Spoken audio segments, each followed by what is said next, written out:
York writer asks if there are other good players up in the old neighborhood. "Haven't you ever seen Yogi?" a surprised Garagiola asked. Indeed, Joey still wonders why Cardinal GM Branch Rickey refused to sign Yogi when the two best friends tried out for the Cardinals a few years ago.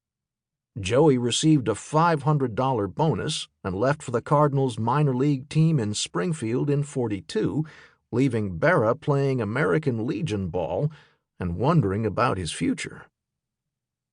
There isn't a day in Joey's life when he didn't know Yogi Berra, as he's known on Dago Hill.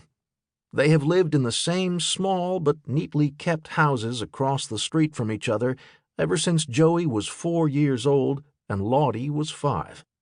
And Garagiola also knows Lottie, or Larry, or Yogi, or whatever you want to call him, is the best athlete Joey's ever seen in every sport they've played, especially baseball. So he wasn't at all surprised when the Yankees came to St. Louis and scooped up Yogi in the fall of '42. Nor was he surprised at how well his friend played for New York's top minor league team in Newark this year, which earned him a 7-game audition as a Yankee in the season's final week. And, of course, Yogi hit .364 with 2 home runs in his 7-game debut. Why, Garagiola tells the crowd of reporters, he's a much better catcher than I am. Garagiola looks at the New York writers, seeking support. "You've seen Yogi," he says. "Tell them how good he is." "The Yankees were so far out of the pennant race that I stopped covering them in the middle of September," New York Daily News writer Joe Trimble explains. "I switched over to cover your race with the Dodgers." "He's better than I am," Garagiola repeats. "He can hit homers like a big slugger.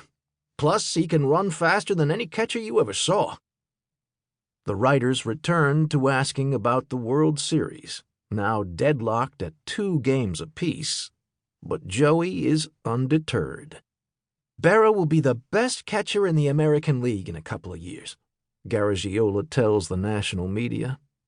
"Wait till you see Yogi." Part 1. American Dream, 1925 to 1946. Chapter 1. Decisions, 1939 to 1940. Yogi Berra has always thought he was going to be a Major League Baseball player. And why not?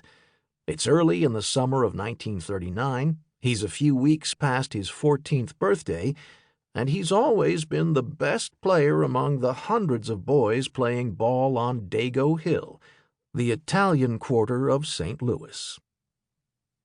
There's not much the youngest of 4 Berra boys can't do on a baseball field. Lottie, the name derived from his Italian-speaking mother's struggle to pronounce Lawrence, is so quick and agile he can handle any infield position. He's fast enough to play all 3 outfield posts and has a rifle of a throwing arm. Most times he alternates between catcher and pitcher with his best friend, Joey Garagiola, the second best player on the hill. Lottie doesn't look much like a baseball player. He stands just under 5'8", with a large head atop big, muscular shoulders that make his neck almost invisible. He has short, muscular legs, long arms with thick wrists, and meaty hands with stubby fingers.